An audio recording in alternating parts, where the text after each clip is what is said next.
Unless there's anybody who doesn't speak English or doesn't understand English, I propose we just do the whole talk in English, because both of our guests, Bill Forsythe and LeCompte, are native English speakers, so it would be hard to do this in Dutch. We could try. We could try. We can try, but it's... We could say tutscenes and then just leave. So I don't know who of course saw which show, but I have one first question to ask both of you, and that is, you always travel with your shows.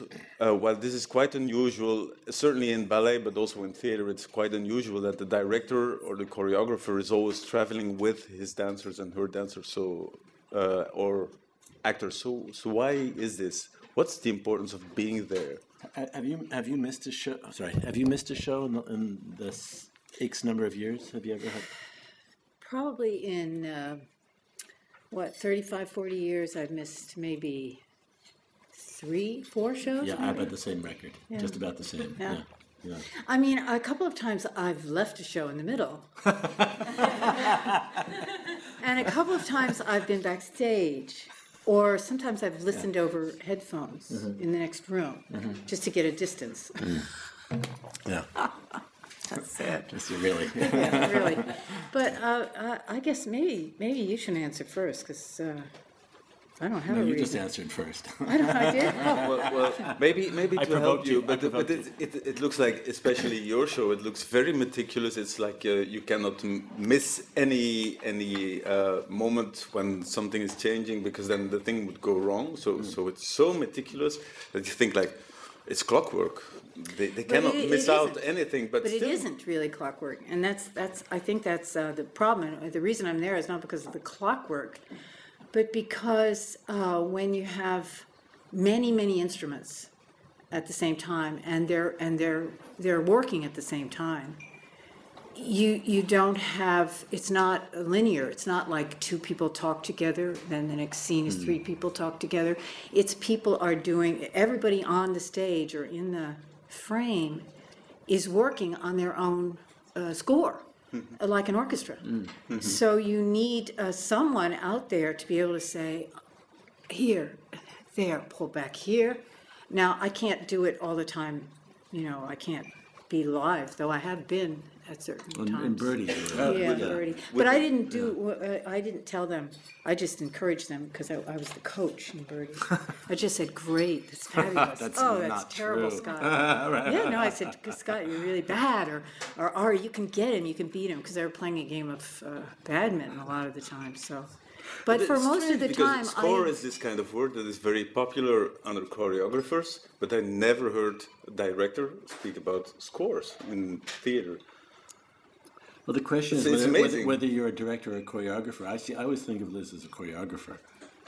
I don't know what I am, actually, because I'm caught in some kind of middle world like right now I'm trying to be a director, a theater director, and it's very difficult because I don't want people to know that there's a system, because in theater that's the exciting part, that the actors can make their own timing, so they're not all timed. They're improvising quite a bit of the time.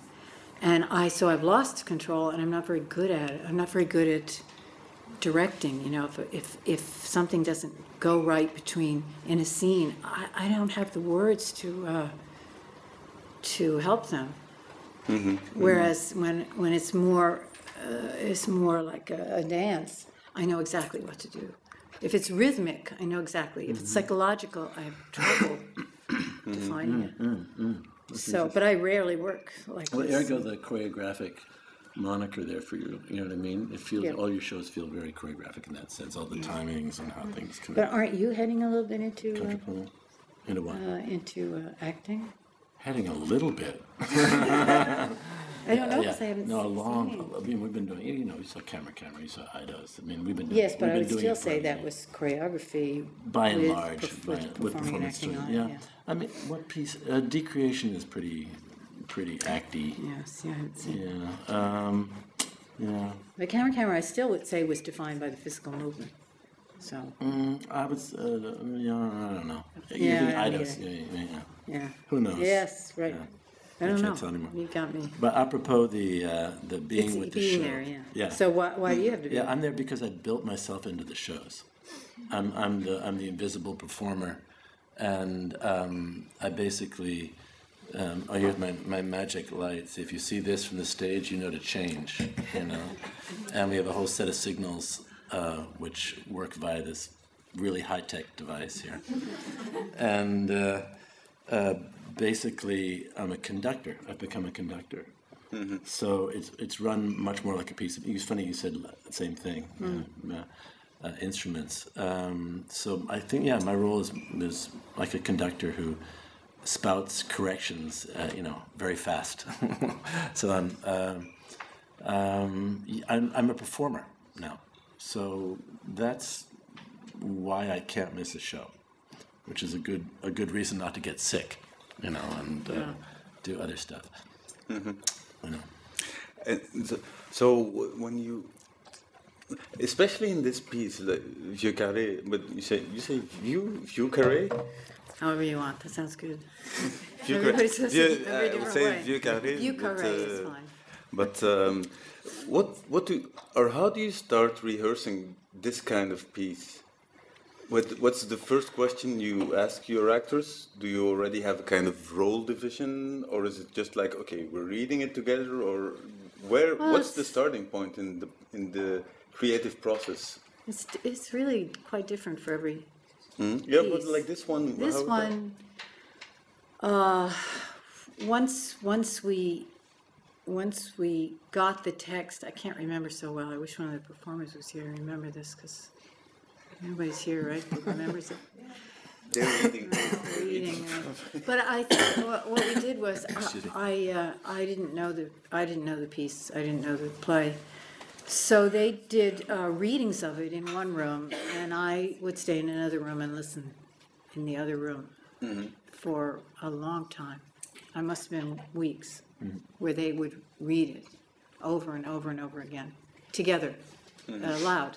And you were just overhearing them well, through I was the intercom? doing other things, and, cleaning the bathroom, doing the things that I do, Cleaning the bathroom. the important things. So I heard You were it a the lot. Miss Wire in the... Exactly. Deeply identifying. So I think I just listened to them and where I did a casting just the first time we read it. I just said, before we read it, I just said, da, you play this and yet, like that, and then it stayed that way. I'm not sure why. The double roles also? You immediately No, said we first had, do... we had a couple other people in for the other role, and then I realized that the balance had to be that both kind of characters had to be changeable, so that the style of the play wasn't that just only one did it. So both Mrs. Wire and Jane had to be the same person, and Nightingale and Ty had to be the same person, because that was a balance. Plus, it was a threesome then. It was like a triangle, a love triangle. So once I really realized that was important, then casting was all done. And in the meantime, you're looking for material to add to this? Like there's some choices. It's Not for a long time. The animation film that was in is The Wall? Yes, The Wall. Well, we got to that place in the tape. This is one hell of a junky piece of writing, to be perfectly frank. It's quite clunky. It's like he's thrown everything but the kitchen sink, and a little of the kitchen sink too, into it. So I would come up against one problem after another, and when we came to that, it's written as a scene where they all go down to the courthouse, and there's a courtroom, and and all the people come in. I don't know what Tennessee Williams was thinking, except that he must have thought it was going to be on a Broadway stage, and that would be funny, and he had to have that big courtroom scene. And somebody, I don't know who, maybe it was Ari, grew up with The Wall, so he said, I remember a courtroom scene there, so we just dubbed over that, put that in. But it was all just problem solving, so when things came up and there was a problem, I realized pretty early on that if I ever got bored with the play, I just wanted to go to sex. So that was the simple thing to do. So if ever I was listening and going, whoa, what's happening? I go, okay, what can we do that's just about sex here? And that worked for me. I mean, that helped me through. So yeah, it's funny, but it's really true because deeply under this play is so much submerged sexuality because of when it was written. So to be able to just go, okay, this is what it's about, and not worry that I was being too gross or too postmodern or too, changing the play because there was too much sex in it. You know what I mean? That's like being childish and stupid with it. I just said, well, I am childish and stupid, and just went with it.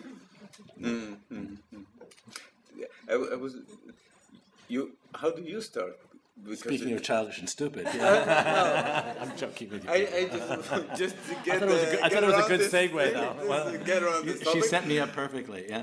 But what do you ask them first day you start rehearsing, or is it an ongoing process? Because it looks to me like it's a family. If I see the last pieces, it's like a family that is migrating and getting like into hers too. Yeah. ever more strange fields and experiences and so the family has moved this way. This one isn't even strange compared to the other stuff. Yeah. So, they all had to memorize their apartments blindfolded. That's where all the movement comes from. They all have versions of their apartment like this that they have to be able to go through. So I was looking for a movement aesthetic, a movement without aesthetics. In other words, no.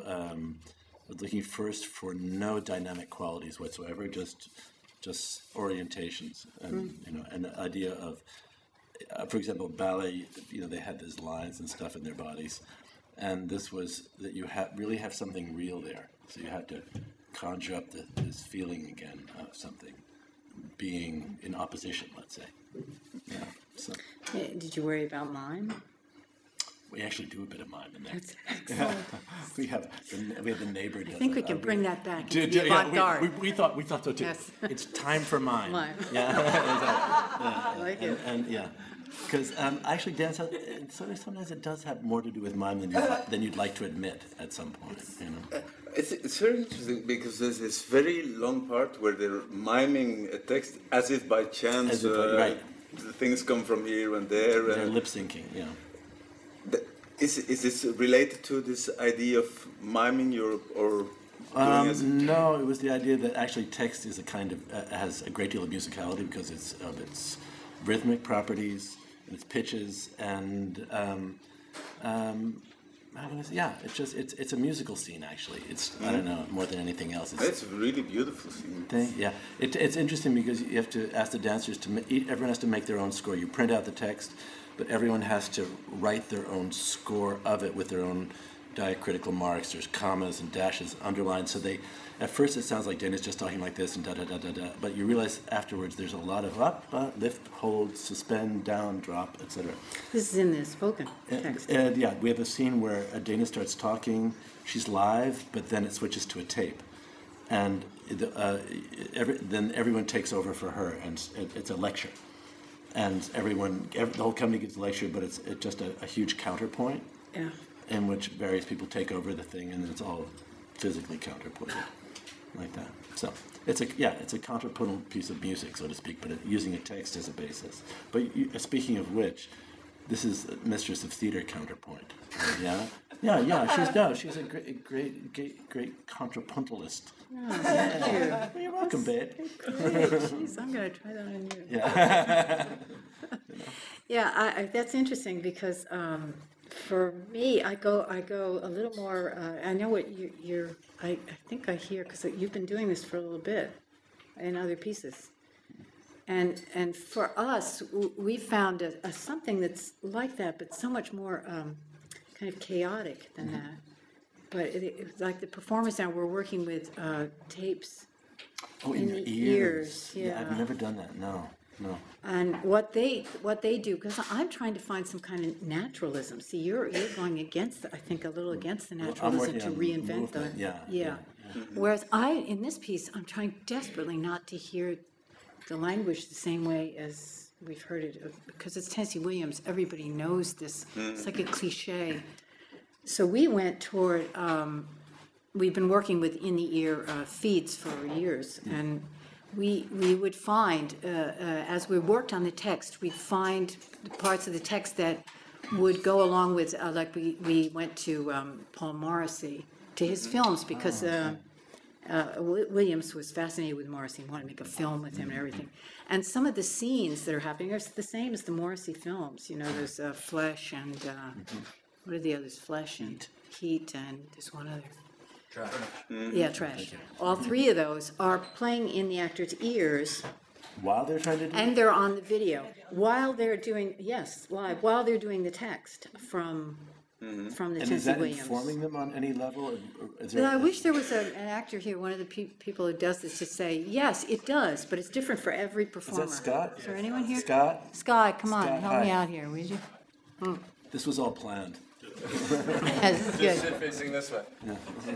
Just sit down. That is too postmodern. Right? Yeah, This really. happened. It's Ari. too fancy. All right, where's Ari? Goddamn. But, because we've done it before where we just say what the feed is. We just, so what's coming in your ear is what you're saying. And then this is the first time we're speaking something we've memorized while listening to some completely different recorded text. And you say And trying to get the style from that input and apply it to the hear that like Tennessee music. Williams. Yeah. The problem with the Tennessee Williams is it always drew you into a certain style that you already knew in your head because of your own prejudices about Tennessee Williams and about American theater or something. And so this was just a way of getting away from that. Try not to sound like Elizabeth Taylor or something Yeah. like that, right? Yeah. That's not fair. Love to say that, but she's dead. Could you come a little bit closer? Yes, to the of course. microphone? So there's that, but that's not all. There's also then they take, because they have feeds, for all around. The video feeds. The video feeds, visual feeds. So they're all improvising off the video feeds. So that's what gives it, for me, that's what gives it because it's chaotic, physically chaotic, until they all pick up on the same movement. Yeah. And then they suddenly are, so that to me is like, That's the this substance of golden. counterpoint, though. Yeah, That's the substance of absolutely. counterpoint for us. Absolutely. And I just go like, it's Nirvana. Are you the only one? Yes. No, come on, they like it too. We've used video too, but the dancers had like a movement vocabulary, like an alphabet. This was A, and that's B, and that's C, and we had aliens one.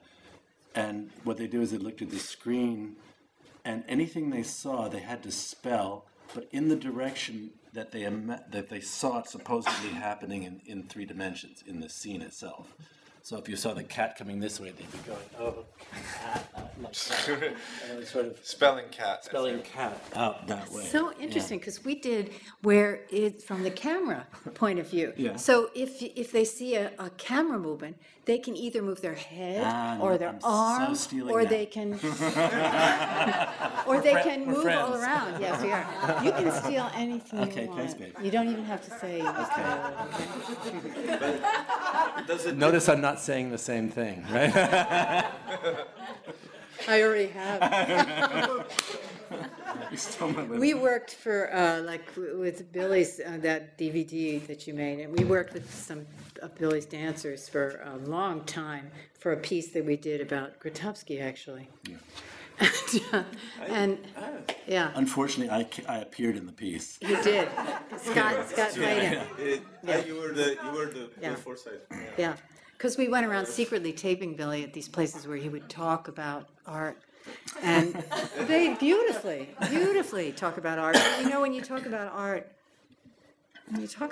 it's hard to talk about. You know what I mean? And it's both inane and spiritually fantastic. Except I like the line about the socks.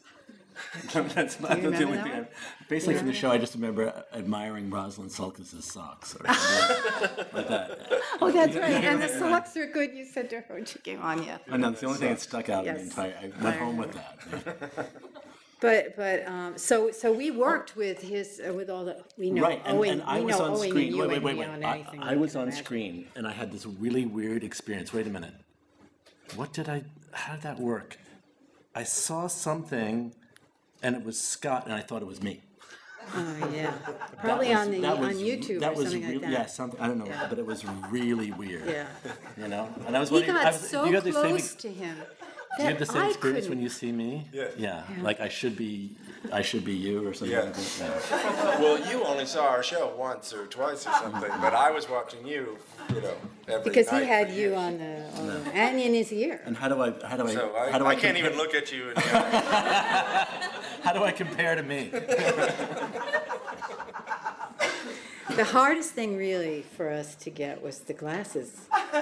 Because Yeah, you've your changed style. them. Right, I did. And yeah. now if we do it again, we're going to have to get those get that glasses, kind. and they're so These expensive. are nice. those. Yeah. we're But gonna they afford don't that. break. They don't break, and they don't I fly know, off yeah. if you move. I know, because he had a couple of, remember? You had a couple you of have You that? had some that- accidents. Yeah. That was Yeah. actually very super realistic. Then. Yeah, really. But anyway, I think we're working in this weird way. We're both approaching like I think technology in a way that's not normally done in performance. You know, this issue of scoring, it does act like a lot of the technology forces things into a shape it couldn't otherwise have. That's right, and one that you could never imagine. Yeah. I think that's what Merce Cunningham really began with that, but he was more control freak than either of us. So it, for me, That's hard to be. well, not for me.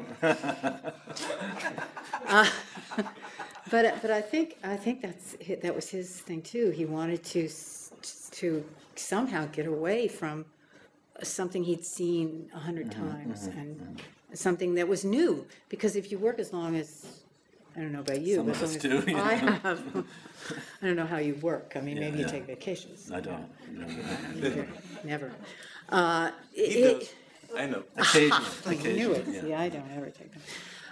If you work that long, it's like you want somehow to surprise yourself and the performers in a way that's so new that you go, that you almost say at first, that's ugly, or that doesn't work. And then you have to work from that. But to go there to be, I don't know if you have this, but to go there to watch the ugly until you can get the system in somehow is what drives me now. That's why I still work. You want something that's unfamiliar. Yeah, To yourself. Totally. Yes, Actually, that's not me. I heard an interesting thing that there was someone had analyzed late choreographies of various choreographers, and noticed that they took on a great deal of complexity the older the choreographer got.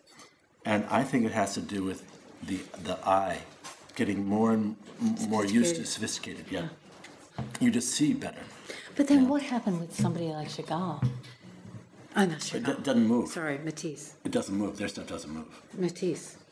When he got to those big forms, simple forms at the end, But that's a painter. I know, but that's how I Yeah, feel. you feel that way? I Okay. think I that have way. that, and I think it's quite complex.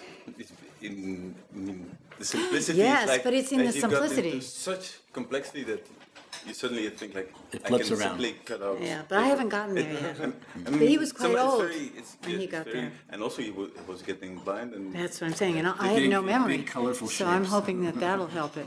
That if I forget everything, that I'll have to make it so simple. No, I mean, sounds a little silly, but I long for that place where I'll get to some place where that sophistication will drop away. It'll be there, but it'll drop away, and there'll be something so simple but so deep. It's never going to happen. I know. So in the meantime, I keep just You piling had an shit. impulse to go simple. You went simple for one show. Which one? The one we did. Oh, that's right. That was really Which simple. one? We tried to strip down Poor for the theater. poor We theater. stripped down everything. Yeah. Poor theater. Try That to get wasn't. rid of There the was all complicated kinds of set. shit going on. Yeah, There but was the all- original. Thing was really simple. Is the one with the smoke in the end? And it's like Yes, and they go down into the whole. Yeah, it's Grotowski. We tried to recreate That one of was not Grotowski's simple. pieces. No, I know, but No, I but it try- was meant to It was be. meant to be. It was, and it was, the impulse was around how complex things had gotten and how sophisticated things had gotten for me. I was desperately trying to, but I gave up. But talking about sophistication of the image and of what you do and what happens on stage, Yeah. what does it? Are you control freak? Are you control freak of what people have to see, or is that completely open to you? I don't mean, know. Well, any more than a painter. I mean, you're going to ask a painter, it's going to Yeah. be a control for you about people see. no, I'm just asking. Yeah, no, I mean, I'm just wondering, like, I don't know. because I don't feel like I have to read it in a very specific way. It's just it's also like a game for me to see what kind of. I have a double thing. I have the piece that I want to see in my head. If the audience likes it, if the piece is terrible for me, I go, whoa, that is just awful. And the audience loves it. I feel really good. Yeah. But it's not, it's just like, whoo. I have a chance now to have them see what I want them to see. How's that for you? Well, I mean, each of the performers has, I guess, a mandate to also participate in the big discussion about what is it now, what should it be, what should we be, what should the conversation be in the world right now. So it's a hard balance. You have people who have been dancing for 25 years with us, it's a long time to work together, like you guys, and there are people who've been with us for like 3 months at max. So it's very interesting. There's a number of different projects going on with the work, so it's and I guess I'm very interested in what the performers are able to focus on. Like, what can performers do?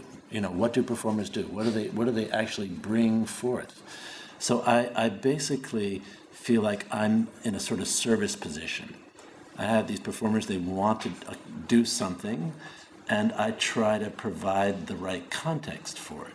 Now, mind you, I'm there as the sort of the editor, the composer, you know what I mean? And you have your performers on the same thing. So I can offer, I say, okay, I have this idea, what do you think of it? And they go, no. And I go, oh, okay, well, what if you did no. Whatever. And no, blah, blah, blah. It goes back and forth, and someone says, I don't even want to go, no. Okay, why? So I guess it's a discussion that has to continue in performance. They're going to have to discuss their ideas with you in public under the stress of performance. So I'm watching people be dialogic, I guess, on stage, with each other on one hand, but also, so it's a kind of weird triangulation. You have the people you're working with on stage, but you also have the audience. So how do you triangulate your energies, and we had a very interesting discussion after the show. One of the young performers felt his adrenaline took over, and he just completely trashed the rehearsal he did today, but he didn't actually. But this whole question for young performers, like, how do I balance that demand between feeling an obligation on one hand, but then feeling the demands of the choreographic task, et cetera. So I'm very interested in just watching how people do stuff. I think Karis is kind of similar. Wouldn't you say? Yeah. Isn't it? It's like, No, that's familiar to me. That problem or that dialogue, I guess, where you're dealing with this obligation and this one, and you can sometimes forget about one or the other. And you sort of wake up and adjust that. also, I think there's a difference too, because I'm not a performer. So, and you have performed, you've done that. So I think there's a difference with us that way too. I think I often say, I don't know how to help you. I want this sort of thing, and I don't know how to get it. So that's when you guys will come in. Don't you think that's where you come in and go, well, why do you want that, or something like that? We don't Yeah. talk much, though, I have Well- to admit. We don't really talk that much, do we? When you're in a destructive mood, That somebody's could be got to good. step up and be constructive.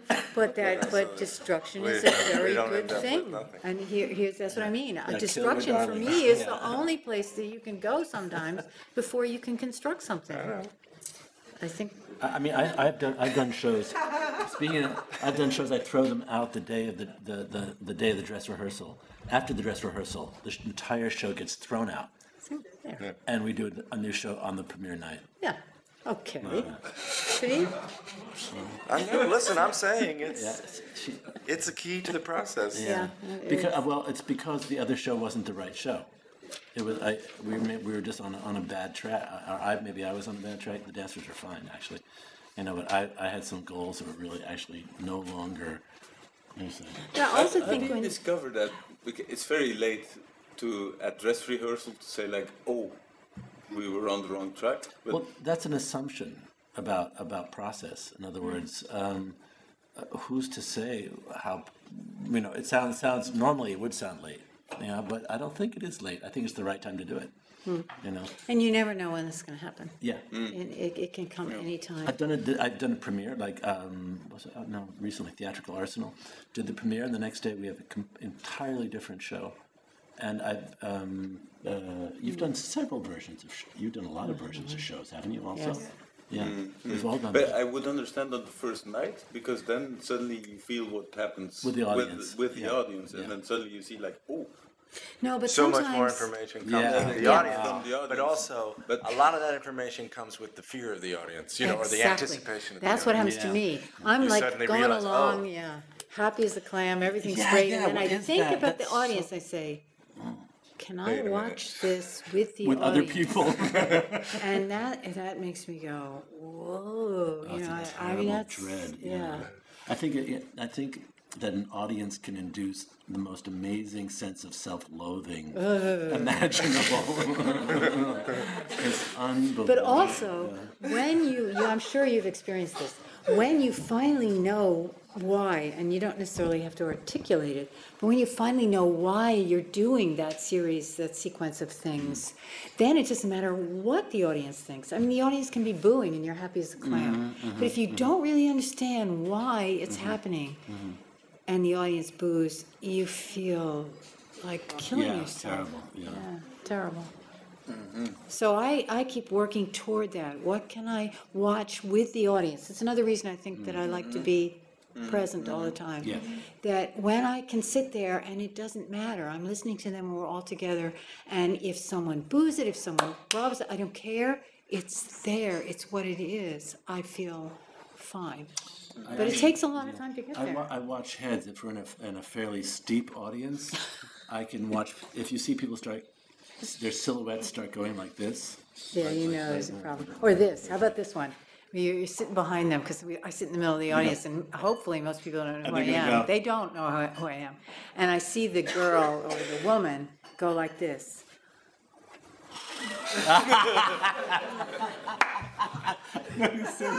No, the greatest one was behind me just recently. It was something going. It wasn't my show, thank God. You could tell he was the boyfriend schlepped into the theater. I have a lot I of that. felt so bad. It was in London, but it was. It wasn't. Thank God, but that sort of horrible. But again, I don't mind that if I'm It's I'm information. clear. It's good information. Yeah, exactly. too. You know, and you say, I know that that's going to not get there for everybody, but I'm solid with it, and that's what pushes. For me, that's the only thing that pushes the work. If you can get to that point, that pushes the art form, and you can live with it. But you have to really be committed to it, and know why, not intellectually why, but somehow in your gut. That's where you have to go. Yeah. Then it pushes it somewhere. Yeah. Gut stuff. Yeah. That's what.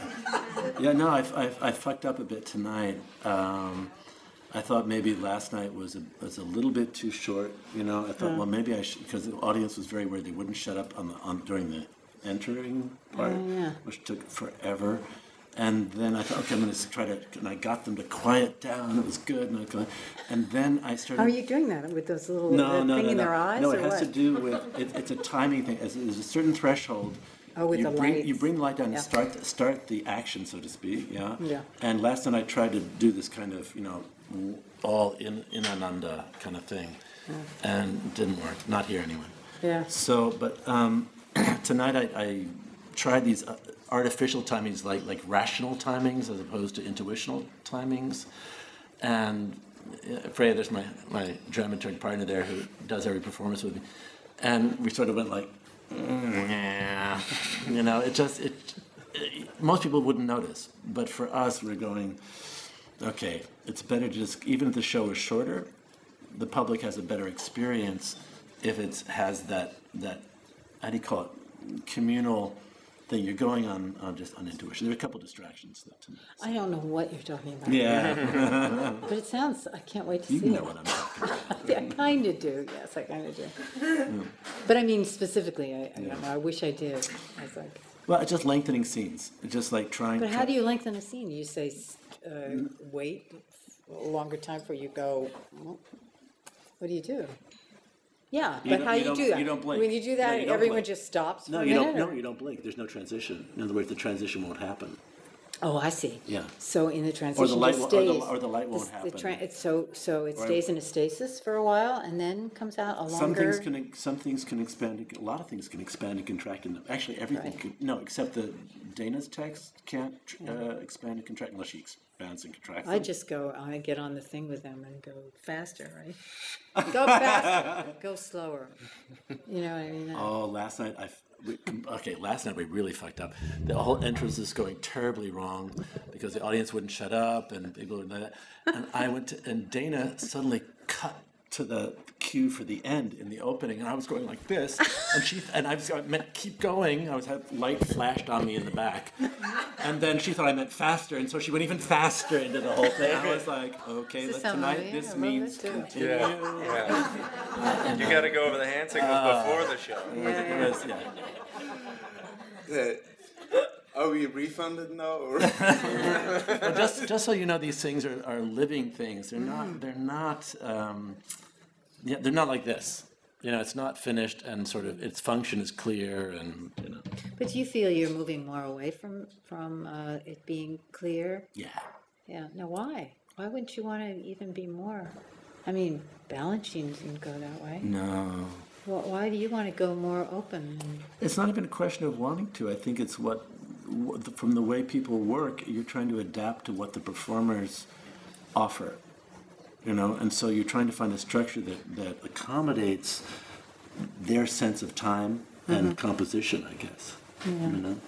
But do you have trouble, like when you bring in new people?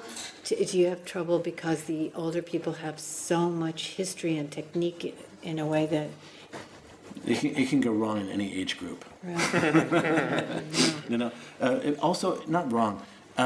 People need to try stuff. They need to go like, I don't feel like moving over there tonight. I feel like it needs to be here now, and I'm with my partner. Which is important. It might not work, but I also have to allow that to happen in the situation. Otherwise, it's going to be like this. You know what I mean? In what we call the voodoo scene with that sort of gothy, you haven't seen it, the goth guy doing the bad lyrics, which are improvised, by the way. Is that good or bad? Yes, it's very good. He's fantastic. I don't know how he comes up with it. Yeah. But he was doing something with election and erection and something like that. And yeah. The guy with the black hair. Yeah. And we were discussing whether I had actually had to, quote unquote, make a choreographic structure because the other one was too free, didn't work, but then the choreographic structure was making people sort of cramp up certain kinds of timings. So I guess it's just, they're living things. Did I say that already? Yeah, I said that. They're alive. Yeah, or we are. I think that's my hardest. I think that's what I've been working with from the very beginning because, again, there's always going to be a score, but how do you make it seem like the impulse comes before the performer understands what the impulse is for me. Because as soon as the performer deeply understands what the impulse is, he is indicating. Is that indicative of acting, especially? I think so. Yeah, I think it's a yeah. problem for acting. But it takes such incredible, it's like jumping off a cliff to not trust, to know, I know what I'm going to say before this, and I'm letting the audience in just a little bit to know that I know something they don't know. Whereas I want the audience to think that they know more than the people on stage. That's the substance of tragedy, isn't it? Yeah. Isn't it? Yeah. Initially. Really? Yeah, Yeah, of course. absolutely. It's the person on stage doesn't know No. what everybody else already knows, like he's going to kill his father or Well, then whatever. I'm That's making He doesn't know. every Meta moment irony in the of theater is a tragedy in our piece. For You're me, a for tragic perfection. figure. And in rehearsal too. And in rehearsals. But that's like an almost impossible thing, but it's, for me, that's, I want to move toward that always. And when it happens just a couple of times in the performance, where I go, oh my God, that came before I knew it and I know the play, then I know it's working. I mean, if everyone had a solution for all that, everyone would be incredible all the time. Yeah. You know? But there's the other thing, like, because I love opera, where you know exactly, everything is scored and you know it, and it's just about how it's filled, But there's something about, for me, there's something about a natural acting, I'm trying to imitate a film, what you get from a film. Because in a film, you can go one take, and I'm going to say, okay, we're going to do this take, Scott, and it's going to be, I want to Well, in a see film, the actors something usually haven't had time to perfect, to perfect the it. thing. And I can just say, your dog died, and he goes, and we get Feels that. more reactive. Yeah, and so I think that's sort of what we're trying to do with some of these stimuli from so you take the chance to look at something and take it and not judge whether it's going to work, whether it's going to be the right impulse. Well, people But if ex- it's not, you just go right on. It's like water. You go right on to the next rock, around the next rock. How do you feel about the film and that kind of acting that people are exposed to so often versus the stage? That kind of. Well, it's Yeah. very difficult. I think it's very difficult Yeah. for film actors to work on the stage. Yeah. I don't think they can. And I think it's vice versa, too. I saw. Not for our actors, because we're training them to do that. So they can make money and bring it back. Yeah, I saw a piece from Karen Sutter, a sort of visual artist. She had this one actor who was extremely good in the film in the piece, but on stage he was not nearly as good. He was terrific on film. I was like, Yeah. I've never realized the difference. I thought, oh, you're an actor, you do it all. I'm working with that a lot. Wow, that was shocking, actually. Yeah. What can He was great. Can you characterize what it was? Somehow he seemed he knew how to have this relationship with the camera and how to gauge his tone. And on stage, he was kind of like this. Yeah. He was much more formal, and it sounded like German, Sprechtheater. And whereas on film, it was actually perfectly believable. Let's say that sense if he was going for realism. Yeah. So Maybe we ask.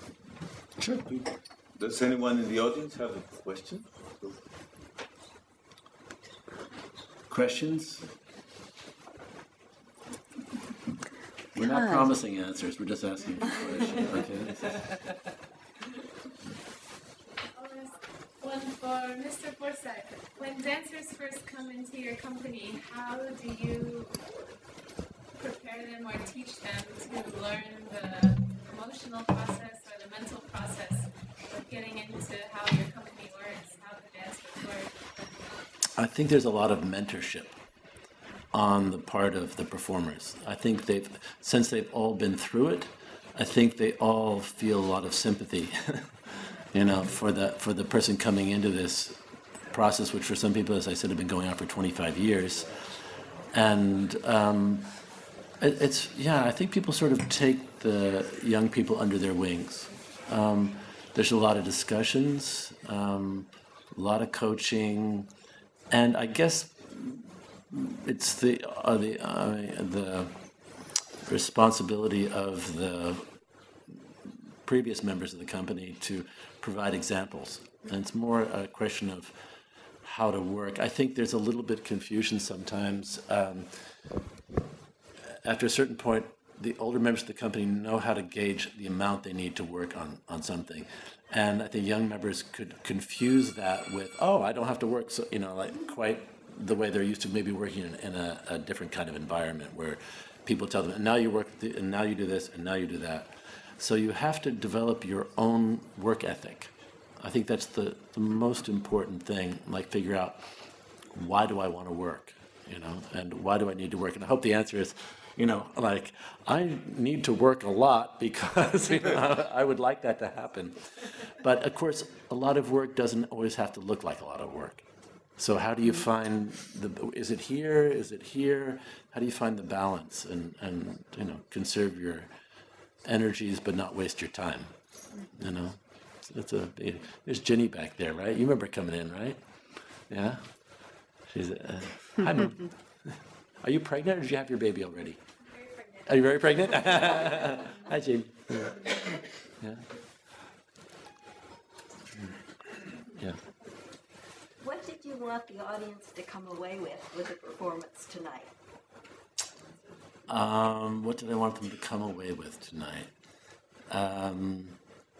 A sense that of their own mortality. So as there's two hints. The one says the Prince song where she says life's just a party, but parties aren't made to last, and of course the last monologue. Maybe the signs that one receives about one's own mortality after a certain point in time.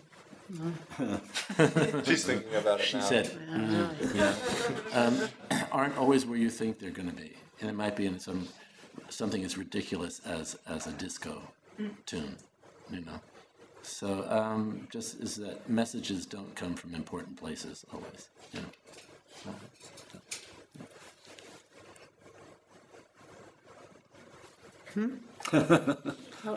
What are you looking at me for?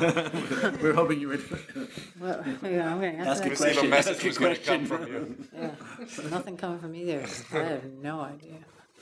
I don't. I don't know when the audience is there. I don't know. Yeah. Maybe nice. What did you want people? Yeah. What did you want people to come away That's with? what I mean. I tonight? don't. Yeah. That they had a good A time. wrinkled, sweaty program in their hands. Yes, that they had a good time. Yeah. I'll tell you. Here's something. I'd like them to, when they walk out into the world, that the world looks like my world. Ah, That everything looks like, it's what they just saw. that's cool. I like that. Yeah. I Like have when you that play sometimes. Tetris for too long. You see everything. Those terms.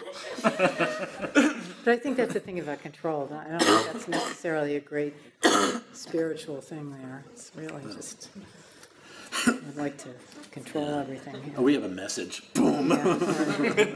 This piece, anyway. Yeah. Not, did anyone get good it in that. now? Like, see, no hands. Barely. Did anyone get that message? Oh, you got. Oh, bless you. When you were talking about how originally you started out blindfolding, getting your orientation, can you tell more details of different scenes, of the intentions or the tasks, or how the directions that you gave to the dancers? There's a lot of stuff. Yeah. Each scene is very specific. For example, what's that film where all the aliens come down and capture the Star Trek Enterprise cast because they think they really are Captain Kirk? What's it called? Planet Star? What's that? It's a very funny Planet film. X. No, I don't know. But anyway, that was the model in the first scene. Is that we had landed on the Earth and come back to our planet. And everyone landed in a different spot, and everyone just was explaining how they thought human beings acted and what they did. So, and it basically evolved around attraction and repulsion. Yeah. Like that. So the scene with the balls, with that success, there's just sort of a very, very primitive picture of things, and getting everything wrong. Just not connecting the face with the actions, or dividing things up, sort of not having it all coordinated. That's an example of that. In the last scene, the duet, the people have they're doing it blind, so that's really hard. Try to do that. There's spacing problems then. Or Tillman also in the lecture has the knee pad over his face. He can't see a damn thing. That's We did knee pad on the face. You did? When, You're dude? right. What? Yes, of course. Into the birdie. To the birdie. Well, Tillman did that on his Beautiful own. knee pad. I don't remember that. You just took that from us. Oh, just like that. and You just said he could steal anything. yeah, I and did. I signed it. Just, This is just Bill. to say I can feel good about it. Yeah. Yeah. But so the people there are in the scene basically to keep Tillman from falling off the stage, which he has almost on occasion. So. What's this thing with table tennis you both have? It's really weird. The dancers bring these things in. We do a fake table tennis where the one performer does all the sound effects for the other person. Yeah. You had someone on a key, right? You did that somewhere recently that With you it was badminton. You had badminton. Yeah, but I guess I was thinking about the table. No. And I wish I had that beautiful table dance. Yeah, no. Yeah, I don't know what it is. I guess it's sports, I guess, right? Yeah. Like sports is. Or I like the sound of sports. Yeah. We like this. Maybe we like the sound of sports. We're American. Come on. No. I hated sports when I was a kid. Really? Yeah. I didn't like the people. Oh, that's so. They're so bad. obnoxious. I didn't find that at all. I really found that that how you have to work on a team, on a sports team, is incredibly fascinating. That's nice. I like that, but Yeah. not American sports mentality. Well, I'm not saying that it's like a professional. I'm talking about when you're a kid and you That's work when I on hated it. Yeah. But that was the best time. That was when people had to find for real. It's like capitalism. People had to find what they were really good at, and if you weren't good at it, you were shuffled to a place like owning the team. You know what I mean? I staged all the proms, all the There you dances. have I staged all the dances. That's good. See, and now you own the team. That's what I'm trying to say. Okay, is it dinner time? Maybe it is. Yeah. Unless there's one question. I have one question. Oh, certainly. Your dancers have very unique, exciting movement, and so I was wondering what kind of technique your company has when, your Well, classes. they're encouraged to have a physical practice. We offer a ballet class, We also have a sport Wissenschaftler, a sports scientist, who's on staff also, and then people can do whatever they like, as long as they have a physical practice. You can't do nothing, in other words. So all are pretty much ballet trained, yeah. And so, but some have experience of it, but not all of them are ballet dancers. So we just sort of offer that as a happy medium. Ballet is the happy medium. Yeah. That's great. It doesn't mean you have to do it well. Right. You That's just great, do it. Yeah. Okay, Peter? Yeah, sure. Thank you all for coming. Thank you for coming. Thank